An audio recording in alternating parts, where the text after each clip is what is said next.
Good day, and welcome to Carvana's fourth quarter 2024 earnings conference call. All participants will be in listen-only mode. Should you need assistance, please signal a conference specialist by pressing the star key followed by 0. After today's presentation, there will be an opportunity to ask questions. To ask a question, you may press star, then 1 on a touch-tone phone. To withdraw your question, please press star, then 2.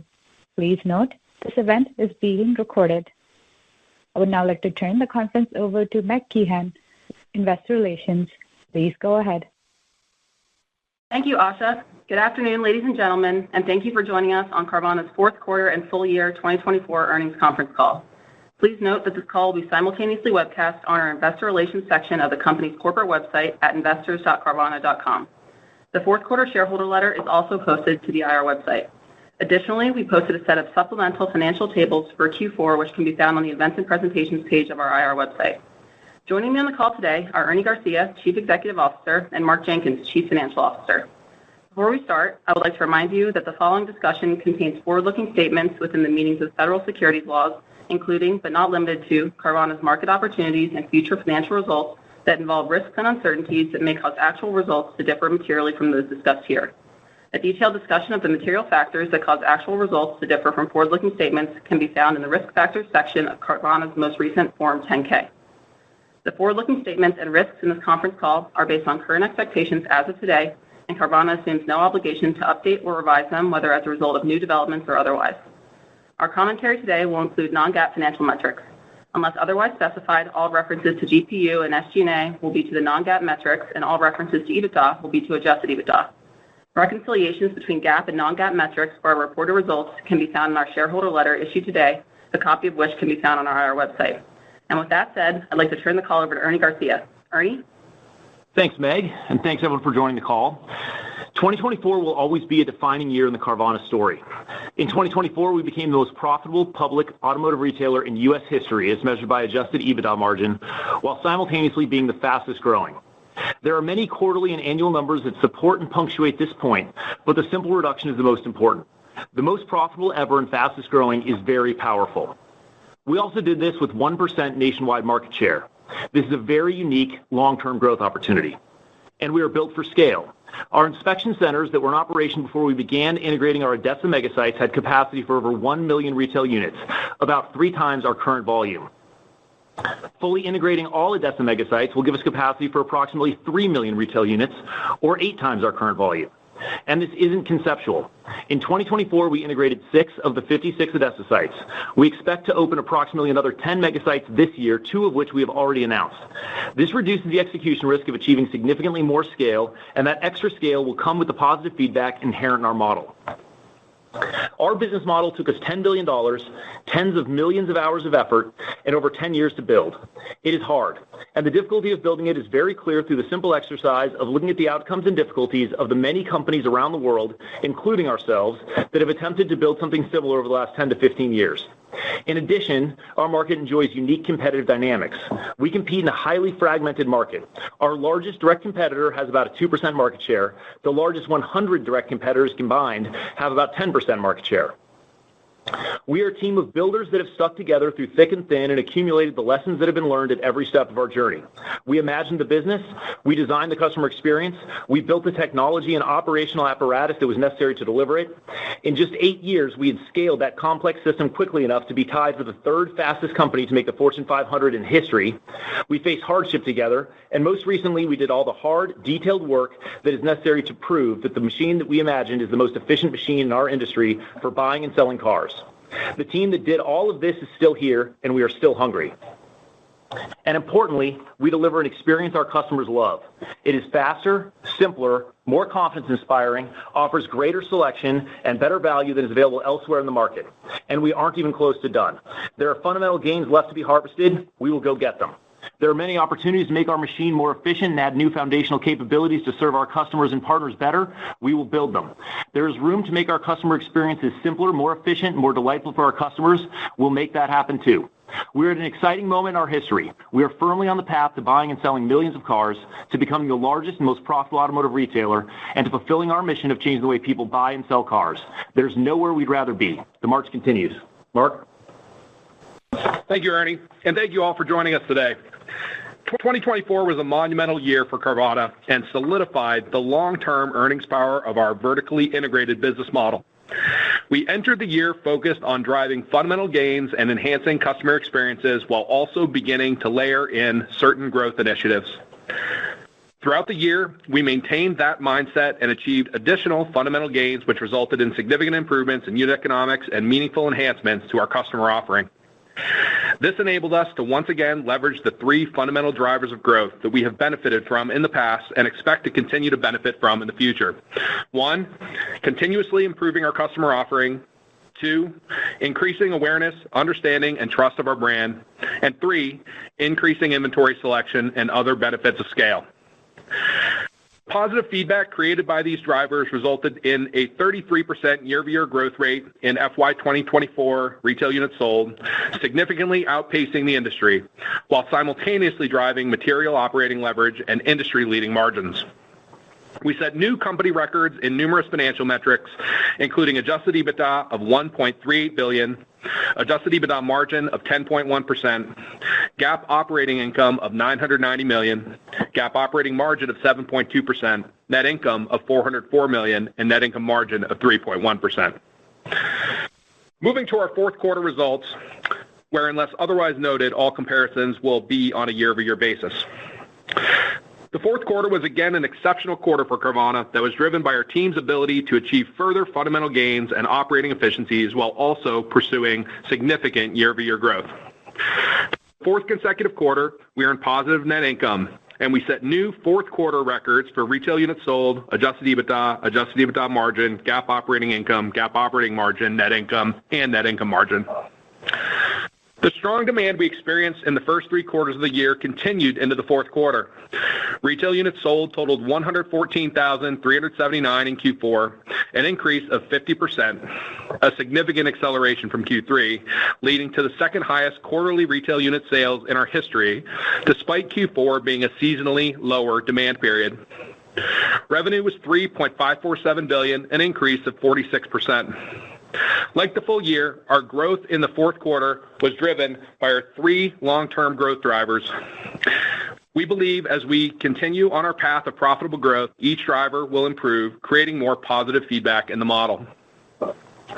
Our strong profitability results in Q4 were again driven by sustained and fundamental improvements across all GPU components and operations expenses, as well as levering our overhead expenses. Non-GAAP retail GPU was $33.31, an increase of $3.61. Year-over-year changes were driven primarily by lower retail depreciation rates, reductions in reconditioning and inbound transport costs, and lower average days to sale, partially offset by lower spreads between wholesale and retail market prices. Non-GAAP wholesale GPU was $8.57, a decrease of 24. Year-over-year changes were primarily driven by faster growth in retail units than wholesale vehicle and wholesale marketplace units, partially offset by lower vehicle depreciation rates. Non-GAAP other GPU was $27.28, an increase of $8.49.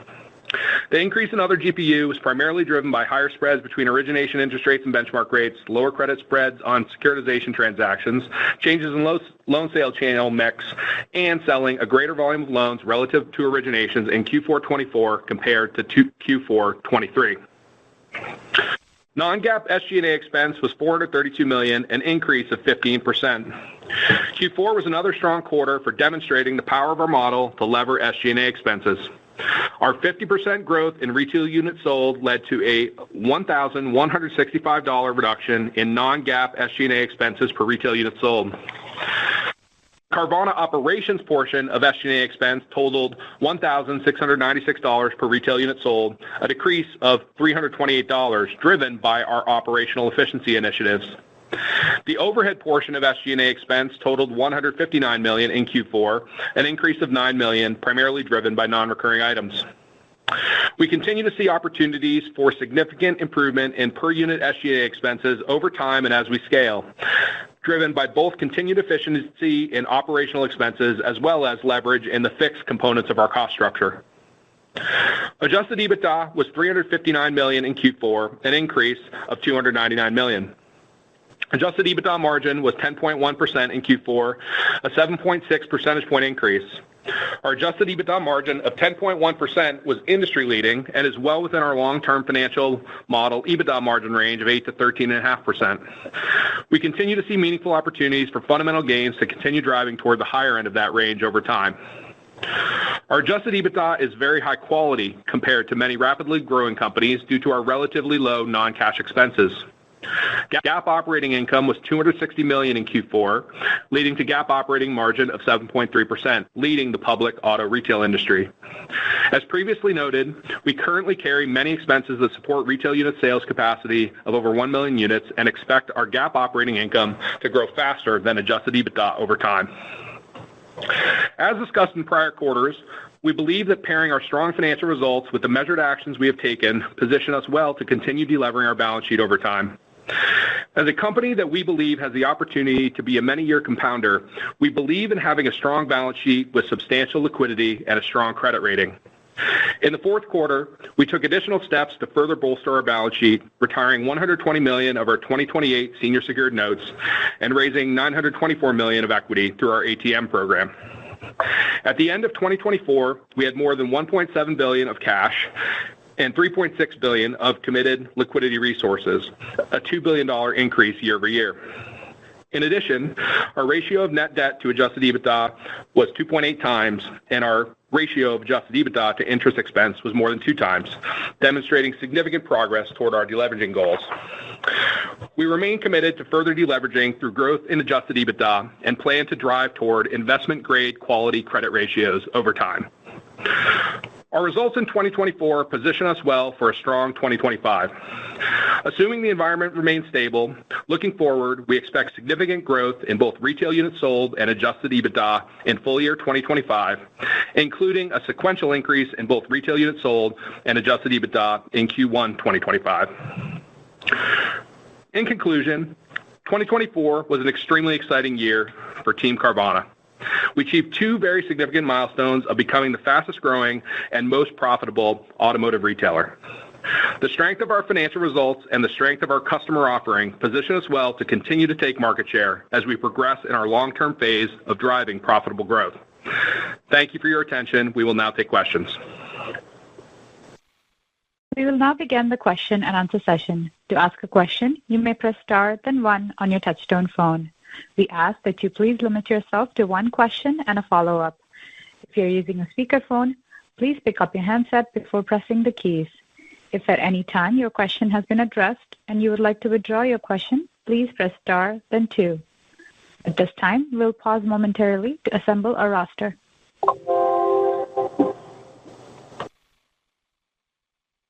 First question comes from Ron Josey with Citi. Please go ahead. Thanks for taking the question. Ernie, Mark, I had a question on inventory and the overall experience. And so on inventory, I think the letter talked about production throughput improvements. And I want to understand as inventory grows, is how you philosophically manage balancing inventory as a lever to drive demand versus, greater overall depreciation. And then having recently gone through the purchase and trade process, at Carvana, with inventory growing, I just want to hear your thoughts on just how search and merchandising is improving overall, how you might use AI to maybe include natural language search and things along those lines as the user experience improves. Thank you. Sure. So first, I think we talked about a bit in the letter. I think we're big believers that selection is one of the simplest, clearest, and most obvious to our customer benefits that we provide. And so we're big believers that offering them that selection is very powerful. We think that our business model is uniquely positioned to do that, not just because all the cars can be delivered to customers so they can see everything nationwide, but also because it changes the cars that we can buy because we're optimizing a very large pool instead of many small pools. And the math of that is meaningful. It means that we can kind of cover more demand space per unit than many other automotive retailers would be able to. So we think that's really valuable. I think there's many ways for us to think about what the right inventory size is. I think you framed up the trade-offs. I think very clearly as we have more inventory, we have greater conversion. And then when you have more inventory, if conversion goes up by less than the increase in your inventory, then you have greater expected depreciation. And you can kind of convert that extra depreciation into a customer acquisition cost. and compare it to other ways to acquire customers, with the knowledge that not only is it a way to acquire customers, but it's also a way to acquire customers that makes them happier, making it kind of all else constant, a more efficient customer acquisition channel. So I think our general view is we want to keep leaning into inventory. I think the team has done an absolutely incredible job. 24 was a year where our expectations for the units we would sell continually went up, and that meant that the plan that the inspection center team and all the operating teams were kind of needing to level up to was constantly increasing. They did a great job doing that. They did a great job doing that very efficiently. And we're at a spot now where we're very happy with the inventory that we're producing, but we absolutely have big eyes and think that more cars is better. And we're heading into, very short order, tax season, where we expect sales to go up again. So I think, we'll continue to invest in inventory, and we think that's great for our business and great for our customers. You posed the AI question as number two. I think there's so much to say there that we'll try to stay a little bit high level. I think we'll start with this. I think first and foremost, we're enormous believers in the power of this technology. I think our view is it is unlikely that we will see another technology in our lifetimes that's this powerful. It's, for those of you that are using it all the time, I'm sure you feel similarly. It's just absolutely unbelievable. And the quality of technology that exists today is so far in front of what virtually any company is actually already implementing. And so there's a long roadmap in front of us to catch up to the horizon where that technology is. And then the speed at which it's improving is pretty unbelievable. And I think there's clear visibility it's going to keep improving. And I think the number of applications are hard to imagine today, but there are undoubtedly many. So we think that's extremely exciting. I think the foundation of Carvana was the belief that by reimagining a customer experience using modern technology, we could give customers an experience they loved. And I think a new technology revolution is an opportunity to continue to do that. And so I think we're very excited by that.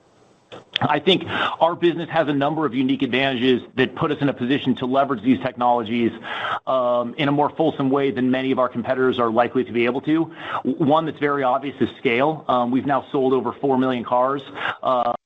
Bought and sold over 4 million cars. That's a lot of transactions that we're able to learn from, and we have very deep data on every one of those transactions because of the fact that we're vertically integrated and capturing all those clicks throughout the entire process. Our business is built around making customer experiences simple, and that means that the whole process is deterministic.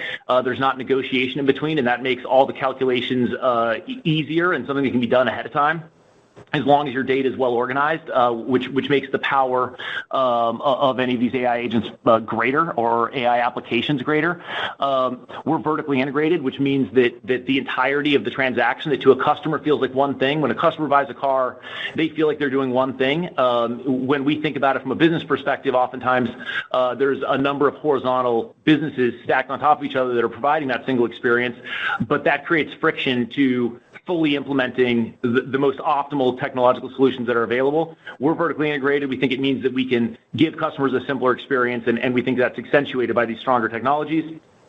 And then I think importantly, we have a tech-centric team that pays attention to this and is really invested and believes. And so, you can see kind of our first and currently most developed application is Sebastian, which is our chatbot online. I think that represents the brain that we're building, and it's us skin on top of that brain. But there's opportunity for us to put that throughout the entirety of the customer experience, and I think we plan to be very aggressive there. So that's something we're certainly excited about. Thank you, Ernie. Thank you. The next question comes from Sharon Zackfia with William Blair. Please go ahead.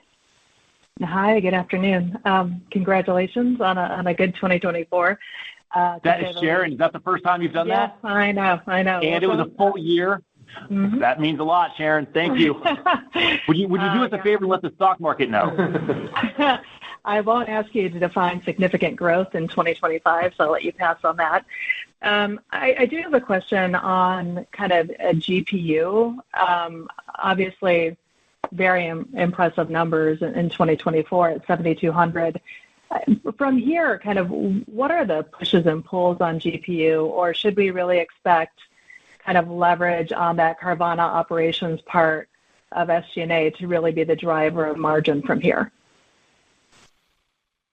So I think our general view is that there are still meaningful fundamental gains to be had throughout the transaction. And I think, to define that again, that's kind of, generally speaking, we're talking about kind of variable functions there. So those are variable costs, which would be the operations expense, or it would be the different GPU line items. I think every one of those line items, we've got plans that we're pretty excited about that we think will drive additional fundamental gains.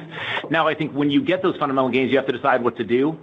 And I think, if you look at where our financial model is today, it's obviously in a very good spot. 10.1% EBITDA margin for the year is extremely exciting. And then I think even if you just take that and apply reasonable leverage expectations over the next several years to just overhead expense, I think the path to the high end of our long-term financial model, which was 8 to 13.5% EBITDA margin, I think becomes very straightforward. And so I think we feel like we can see that very clearly. We're obviously paying attention to, as we get these gains, what's best for the long term. Is it best to share those with our customers and benefit in conversion? Is it best for us to use those dollars and invest in additional foundational capabilities that make our experience even better for our customers and further differentiate us and further vertically integrate us? Or is it best to have it show up in the bottom line? And I think that we're going to continue to march down the path of trying to unlock those gains, and then we'll try to make intelligent decisions as we go about where those gains go. But we do expect the majority of those from here to be passed on to customers, and we'll update you along the way as that changes. But certainly something that we're excited about. I think you called out our operations expense, back down to 1,700 in the fourth quarter, where we're building capacity for tax season. I think we're extremely excited about that number. We called out in the shareholder letter, we're around $1,400 to provide all the kind of core functions of getting a car to a customer, managing the return policy, finance verifications, delivery. The machine really is getting very efficient, and then the 300 delta, give or take, is our expected warranty expense. But I think we're excited about where the machine is, and we think we can make it more efficient from here, and we just got to keep to work. Thanks for that. And then I noted in your shareholder letter that delivery times were down more than 20% last year. Is there any way to kind of quantify what a faster delivery time means to you in conversion? Forgive us. I think we'll stay away from quantifying that, but we do think it matters to conversion, and we think it's material. And I think that's another example of a team that's done a great job, and I think excitingly a team that has a lot of room left. I think we've talked a bit about rolling out our same-day delivery capabilities that remain in its very early stages. That's an incredibly complex capability to scale. We've rolled it out to a number of markets, but so far we haven't staffed for maximizing the number of customers that can get that benefit. We've more leaned into having that be more of an efficiency benefit where we can fill in any underutilized slots. I think there's certainly the opportunity for us to lean into that further. There's a number of kind of technology enhancements that we can lean into to make same-day delivery available to a larger portion of the credit spectrum. And then we're working hard to make sure that we can always add more cars to kind of be available there. And then really that's kind of all framed in same day, but the same is true of kind of next day, 2-day, 3-day deliveries. And all of those kind of faster deliveries, we're just kind of shifting volume into those quicker deliveries, and we've got, I think, long-term plans to keep shifting into those faster deliveries. That includes efficiency and logistics, and then it also includes kind of all these integrations with these ADESA mega sites that get cars closer to customers and reduce miles. So I think that's also a long roadmap, but I think it's a roadmap that we believe will enable us to continue to materially reduce delivery time over time. Okay, thank you. Thank you. The next question comes from Chris Bottiglieri with BNP Paribas. Please go ahead. Hey guys, thanks for taking the question. One overarching question and one kind of clarification. But on the overarching, just hoping you give us a sense for like what the go-forward strategy is on loan sales. It looks like the fixed loan pool sales stepped up to $700 million this quarter, and the non-ABS kind of fell off this quarter. Just want to get a sense for like how do you think of this moving forward? Do you prefer to do fixed loan sales? Do you prefer ABS? Like, what does that world look like? And are there any liquidity challenges today, like in the market itself, that maybe temporarily pauses that? And then the follow-up was just the the $9 million looks like there was a one-time item in the other SG&A. It looks like you didn't adjust it out to add it back to EBITDA. Just hoping you could elaborate on that. Thank you. Yeah, sure. I can take both of those. So, I think we've had a very strong year for the finance platform, delivered, very robust other GPU throughout the year, especially the latter 3 quarters of the year. I think we feel great about that. From a loan monetization perspective, we expect to continue to use a diversified funding strategy. I think that's been our strategy since very early on at Carvana, was to use multiple channels for loan sales, a combination of whole loan sales and securitization market transactions, and to maintain sort of those diversified funding sources. I think that's our expectation going forward. I think we feel really great about the way that the finance platform is performing today. I think we're seeing very, very strong results and strong demand for our loans. And so I think business as usual is the name of the game there. Feel great about the way things are going and expect to keep executing the same strategy.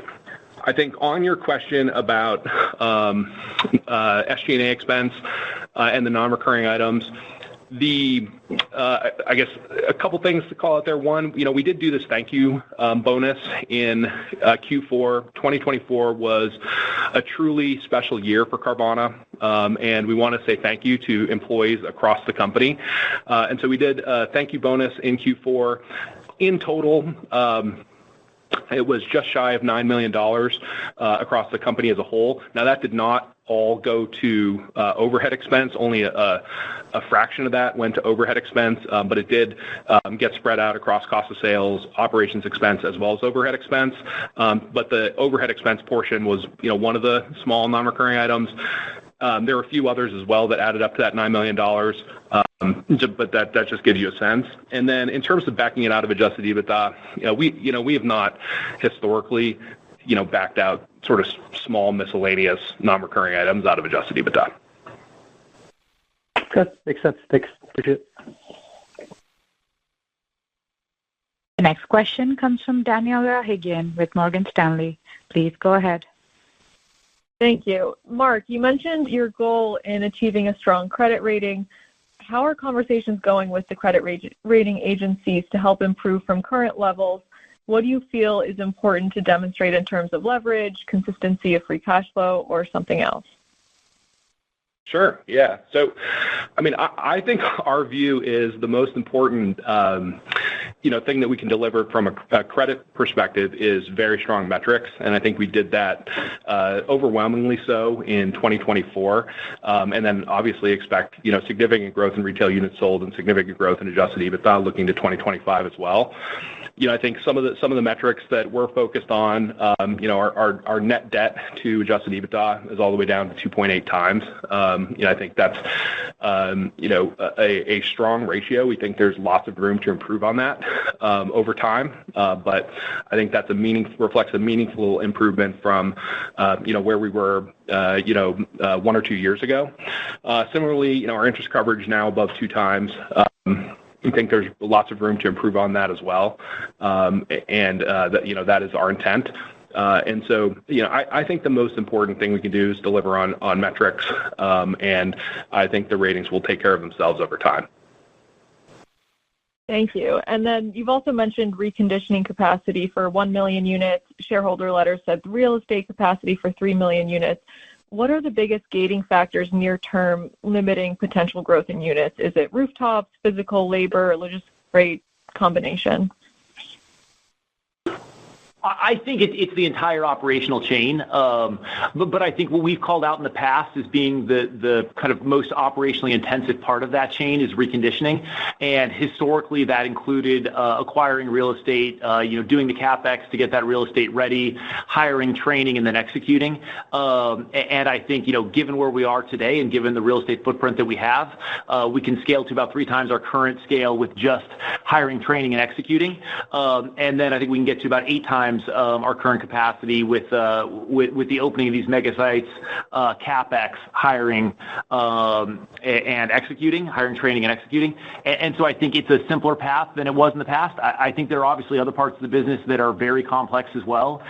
Logistics, last mile delivery, customer care, verifications, title registration. But those are areas that I think we've made a tremendous amount of progress in. I think we've built the system to be scalable. I think we've demonstrated that we can scale it. And so, we feel like, our job is to just keep executing, and the rest will take care of itself. Thank you. Thank you. The next question comes from Michael Montani with Evercore ISI. Please go ahead. Yes, hi. Thanks for taking the question.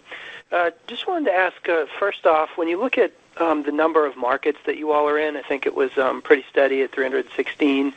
Just wanted to think about, the potential cadence to expand across the country, effectively for the remaining markets. Is that kind of a multi-year journey, or could you do that in the next year or two? And then I had a follow-up. Sure. So I would say at this point, we're in the contiguous 48 states. We're delivering to the vast majority of the country. And I think that the most important things that we can do from here are continue to improve our delivery speed and continue to grow our inventory and kind of grow selection as it relates to kind of, giving more people more options. And then I think from there, it's just continuing to scale the business. I think, most of our growth story from here will be about, taking market share in all these markets. We've, historically, for those of you that have been around for a long time, we shared our cohorts that we had in all of our different markets. I think, in Q4, we got back just shy, I think a couple thousand units shy of our peak unit volume in 22. And I think, we're back to a place where, those cohorts clearly light the path to significantly more scale. And are back on the path to growing very quickly. They're generally speaking showing all the same patterns that they showed back then and kind of at similar places where they were back then in terms of market share. So I think it's at this point, it's more about just continually improving the offering, giving customers more selection, executing really well and taking market share. And we think that lights the path to a much, much larger business. Got it. And then just to follow up on the earlier question related to GPU, I was just wondering if you could describe a little bit the operating environment now. Do you feel that there's any constraints in terms of the availability of inventory out there? What do you see competitively? Would you say fairly rational? How are you guys thinking about that, for the remainder of this year? And then basically, is there any benefit, I guess, to kind of pushing incremental units right now versus, trying to kind of maximize profit in a constrained inventory backdrop? So, I think we try to take a long-term view on these sorts of questions, and I think, generally speaking, the most important fundamental things about this market have been true for a long time. There's been about 270 million cars in the car park in the U.S. for a long time. There's been about 40 million transactions, per year for a long time. That can fluctuate, 10 or 15%, but there's been about that many.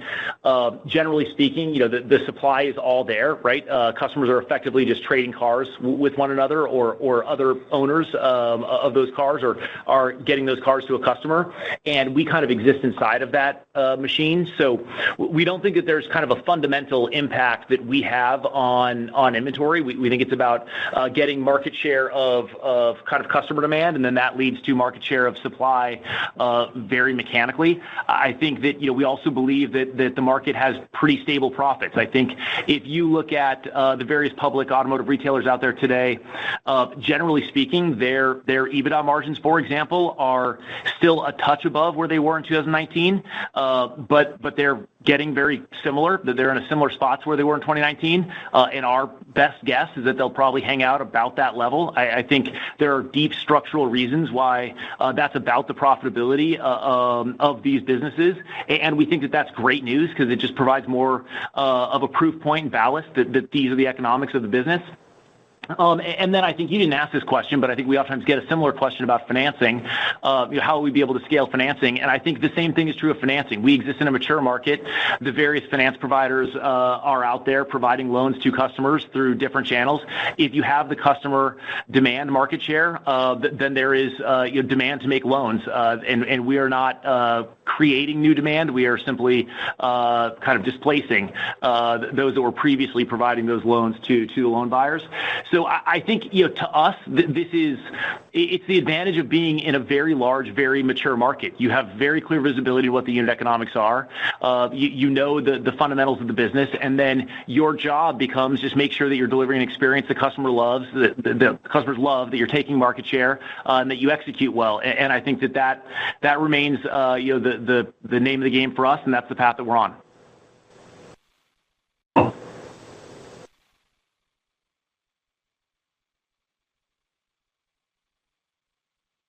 The next question comes from Rajat Gupta with JP Morgan. Please go ahead.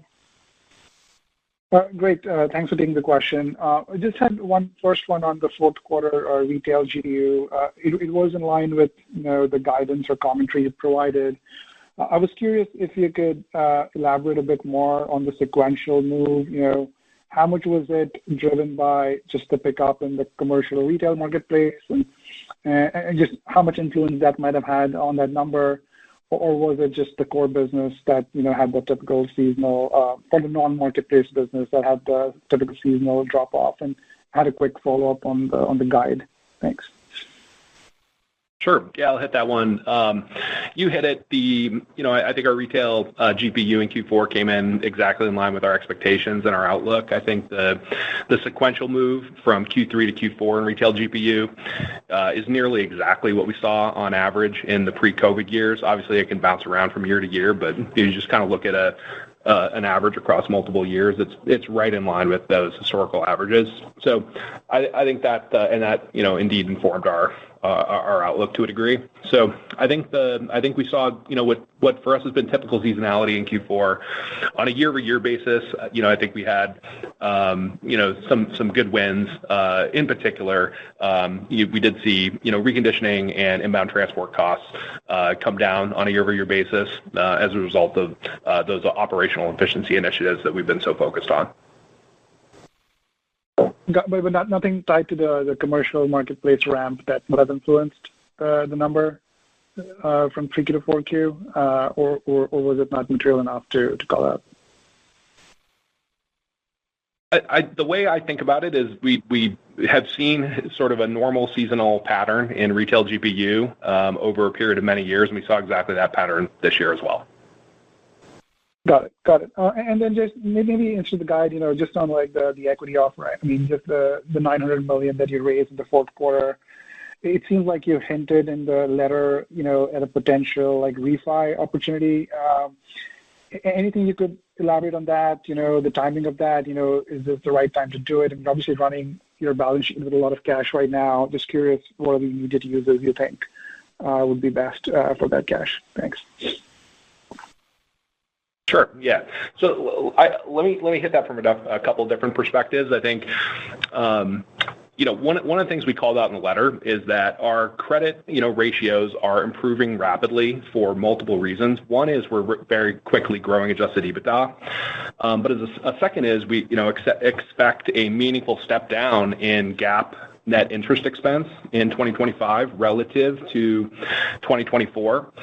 And so that just, mechanically improves some of your credit ratios even, without EBITDA growth. We expect significant EBITDA growth. So that was one thing we called out in the letter.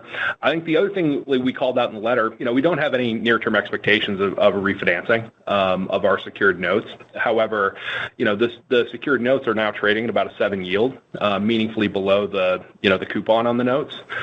And I think that just provides a way to think about longer term opportunities to reduce interest expense even below what we currently expect from in terms of like our expectation for 2025. And all that says is, hey, we've got a really straightforward path to, in our opinion, to materially better credit ratios across the board versus where we are today. And we think that's just, I think a nice feature of the business.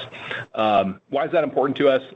I think where we sit today, industry-leading margins, industry-leading growth, 1% market share, 3x built capacity, to grow into. We just feel like we're in a position that is really unique, and we're very, very excited about. And so, we want to be completely focused on that growth opportunity. We think it's a historically unique growth opportunity. We don't want to be spending a lot of time talking about the balance sheet, and that's why we're focused on just driving very strong credit metrics, so that we're just focused on the growth opportunity and our customer offering as opposed to the balance sheet. Got it. Makes sense. Thanks for taking the question. Good luck. Thanks. The next question comes from Seth Basham with Wedbush Securities. Please go ahead. Thanks. Good afternoon. And I know you don't want to talk much about the balance sheet, but just following it up on the last question, with the step up in the use of the ATM program this quarter and the shelf registration that you made today, is there increased appetite to issue more equity? Are you targeting a certain capital structure down the line that we should be thinking about? So, our view on the ATM, registrations is we just think it's good corporate housekeeping to have an active ATM program. We generally view that opportunistically. In terms of, specific goals or targets, we don't have any specific near-term goals or targets. I think if you take a longer-term view, we would like to drive the business to investment-grade credit ratios. That's our goal. One of the reasons for that goal is, like I was saying before, we just see an enormous opportunity in front of us, and we want to have a very strong balance sheet that is paired with that significant long-term opportunity. That will take time, but I think that is our goal. Got it. Thank you. And my follow-up question is on retail GPU, just thinking about the seasonality of that metric. And we consider the fourth quarter to the first quarter, there's usually a material improvement through tax refund season. Is that the right way to think about it this year, or are there any other dynamics such as higher inventory that you're carrying to think about here? So I think the way we sort of think about the seasonality in retail GPU and, our history on retail GPU, I think we typically think of Q4 and Q1 being the lowest quarters of the year, and Q2 and Q3 being the higher quarters of the year. That's exactly correlated with, industry depreciation trends, where typically depreciation rates are highest late in the year and they're lowest in the middle of the year, which corresponds to that seasonal pattern that I just described. So, that obviously can vary from quarter to quarter, but that's the broad sort of seasonal pattern that we have in mind on retail GPU. Okay, thanks. The next question comes from Mike Baker with D.A. Davidson. Please go ahead. Okay, great. Thanks. Maybe a strange question, but I wanted to ask about tariffs, understanding you don't import anything, but to the extent that tariffs, likely drive up new car pricing, can you remind us, or how do you think about how that impacts used car pricing, and then how does that impact, your pricing and your margins, et cetera? It's just a lot going on with, new car costs, et cetera, and I'm just curious how you think that impacts your business, if at all. I think the most important answer to that question is we certainly don't know what's going to happen with tariffs, and wouldn't want to take a strong stand there. I think the smartest thing to do is probably wait and let's see. There's likely to be a lot of iterations and all this before we really figure out where this all ends up. But I think if the premise is new car prices go up, what does that do to used car prices? I think generally speaking, indirectly, that would probably lead to dampened price increases as well. but I think it depends so much on the mechanics of so many things that are not specified there. So I think as a general matter, we're running the business with the kind of idea of operating like it's any other year, and we think that's the smartest thing to do because there's a lot of uncertainty around exactly how those things will play out.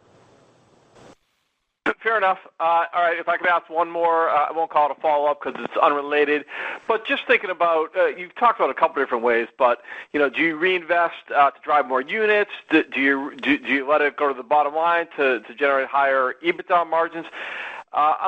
You haven't changed your long-term margin, outlook at all. Still in that, 8 to 13.5. I think you said something about targeting the higher end now, but I guess what do you need to see to take that number, that margin outlook higher?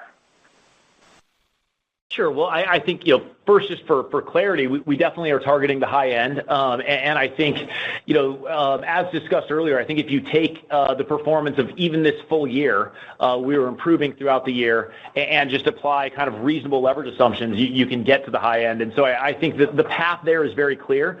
I think, what's important to keep in mind is I think the thing that we will be optimizing over time is basically the sum of the dollars that the business generates and the size of the business we can build and the long-term value that we think comes from that.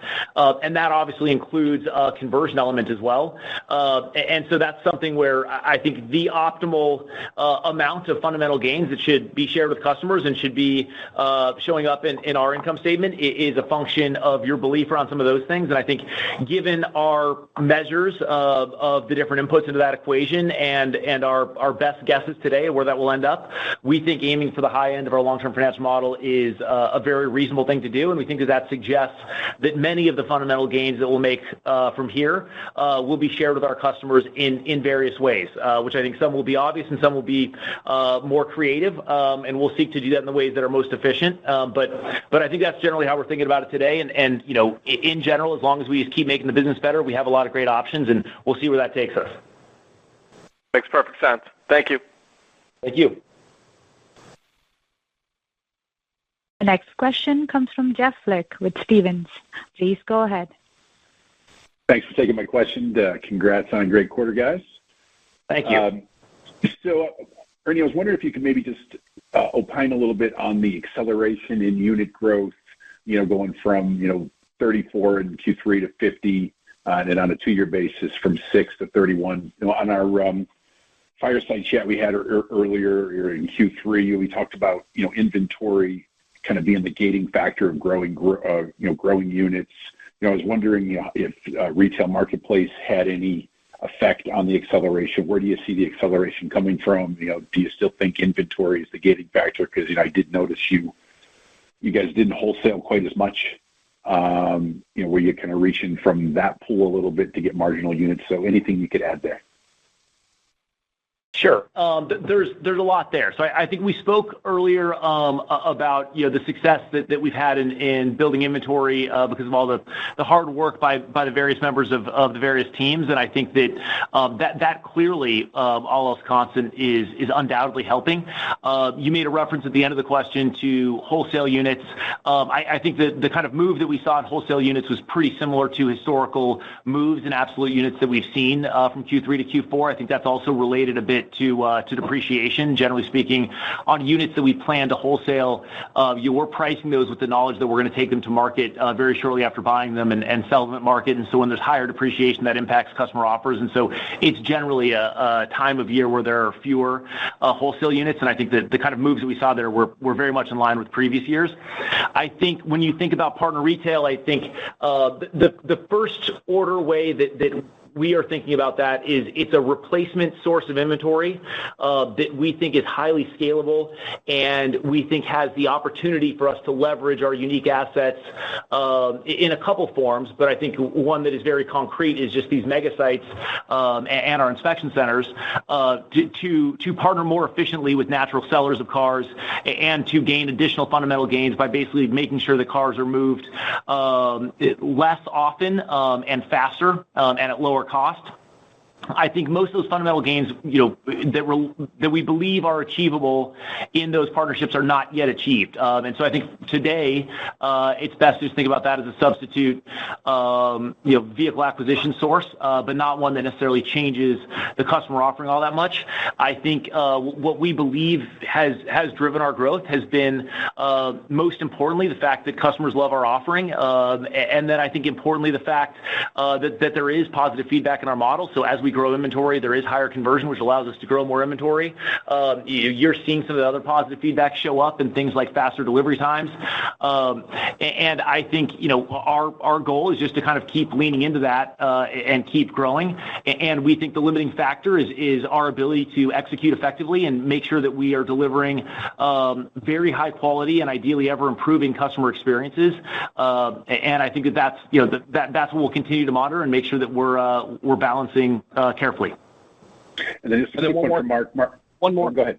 One more thing I'd just throw in there. Quick shout out to the wholesale team. They did grow units 43% year over year. Gross profit, non-GAAP, up 50% year over year. That was an all-time fourth quarter record on units. So I think it was a great quarter for those guys. What was your next question? Mark, on the if you take other gross profit and strip out gain on sale, which pretty much leaves you with VSCs and some GAAP, that on a per unit basis was 901 in Q4, which was a sequential downtick from 939 and year over year 973. Just any color as to what's driving the decline there? I don't know if there's anything in particular that I would call out. I do think that can fluctuate around quarter to quarter. I think overall, I think we see opportunities in those ancillary, the ancillary product component of other GPU. I think we have teams that are constantly focused on, thinking about the customer experience related to those products, thinking about getting the right product offerings that are going to be the most desirable to customers in front of those customers. I think they're, always doing testing, to try to make things as simple as possible. So I think that's a number that can bounce around from quarter to quarter for sure, but that's one of the areas in the business where we see continued opportunity for fundamental gains. Great. Well, thanks for taking my question, and good luck this year. Thank you. The next question comes from John Colantuoni with Jefferies. Please go ahead. Great. Thanks so much for taking my question. So you ramped the retail marketplace units sequentially in the fourth quarter. Talk a little bit about any learnings from that expansion and if you see an opportunity to make the offering a more meaningful portion of units sold over time. Thanks. Sure. Well, I would point again to, we think that the fundamental role that we play is to get a car from the previous owner or user to the next owner as efficiently as we possibly can. And we think that having the joint distribution channels of retail and wholesale and having the ability to convert a car from its previous state to retail ready at the same location where you can wholesale it is a fundamental capability that enables partnerships and reduction of time and cost that we think is meaningful. And so to us, that's the fundamental gain. Those cars are part of that 270 million car park that rotate around and turn into car sales. And so, if we can, build a system that is more efficient for those cars, we believe that we can disproportionately, get those cars and deliver them to our customers and deliver them a great experience along the way. And we believe it's part of just deepening kind of our foundational capabilities and our vertical integration. So I think that's the most important thing that we're working on. And I think that, you're seeing us lay foundations for that. Generally speaking, something of enduring value, takes time to build. And so, it requires the joint capabilities of reconditioning and wholesale at these different locations. Something that we're working on now quite a bit is working with our teammates at ADESA to build a very high quality digital auction tool that's going very well and also feeds into that system. And then, we've got a couple partnerships where we're working on getting those cars and leveraging those tools and trying to make sure that it works out great for both us and for our partners. And we think that there's, no reason why that can't scale meaningfully from here. I think the portion of the market that could be served in a similar way is very large. But like anything, it'll take work. And so I think we've got plans and we got work to do, and we're going to keep doing it. But I think it's another one of the exciting vectors, in our story that we're going to keep pursuing. Appreciate it. Thank you. The next question comes from Marvin Fong with BTIG. Please go ahead. Great. Thank you for taking my questions. And during this session, congratulations on the results. A question, I think last quarter you had sort of indicated you expected the retail average selling price to come in at 21,000. I think you guys came in about 1,000 above that. And I was just curious, what in the quarter kind of might have developed that caused the ASP to come in above expectations.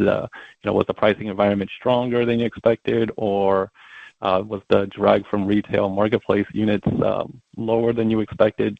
Just some insight there would be great. And then on the OpEx spend per unit, the $16.96 this quarter, how would you advise us to kind of think about your ability to leverage this going forward? Is there a dollar target we should have in mind, or a percentage decline every year? What would be the best way you would advise us to kind of think about your ability to drive that number? Thanks. Sure. I would say on the first one, I think there's always a bit of room in those secondary numbers. We're trying to do our best to estimate those, but I wouldn't read too much into $1,000 delta on that particular number. On OpEx, I think this again is a number that we're incredibly proud of. I think when you think through the work that is being done and the offer that is being made to our customers and the variable expenses that we are incurring in order to deliver that experience to customers, it's something that's really exciting. But we also definitely think that there's room for improvement in every part of that. There are many elements of our operational chain that we've discussed on this call. Obviously, logistics is a big part of that. Customer care is a big part of that. Verifications, title work, last mile delivery, handling the return policy when that occurs. Every element of that chain of completing a transaction with a customer is an area where we think there is room for improvement and where we have projects that we've mapped out where we believe there's room for improvement, and now we need to go execute against that. I think you can see that we've made a tremendous amount of progress over the last several years. As those numbers get smaller, the dollar progress it gets tougher, but we improved another $150 year over year, or excuse me, $330 year over year, which is very meaningful there. And I think we still think that there's definitely room to continue improving.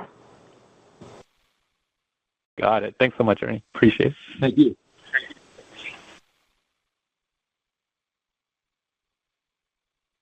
That's all the time we have for questions today. I would now like to turn the conference back over to Ernie Garcia for any closing remarks. Please go ahead. All right. Well, thanks everyone for joining the call. Carvana team, awesome job. I cannot say this enough. I think the last year is a year that absolutely nobody saw coming. It's a year that maybe just us inside this company saw coming, but I think to execute the level that we did is something that we should be forever proud of. Please keep working just as hard as we have been. Please stay proud of the effort, not just the outcome. I think we have a ton of stuff that is left to do, and our path is extremely bright. We are just getting started. So let's keep it going. Thanks, everyone. The conference is now concluded. Thank you for attending today's presentation. You may now disconnect.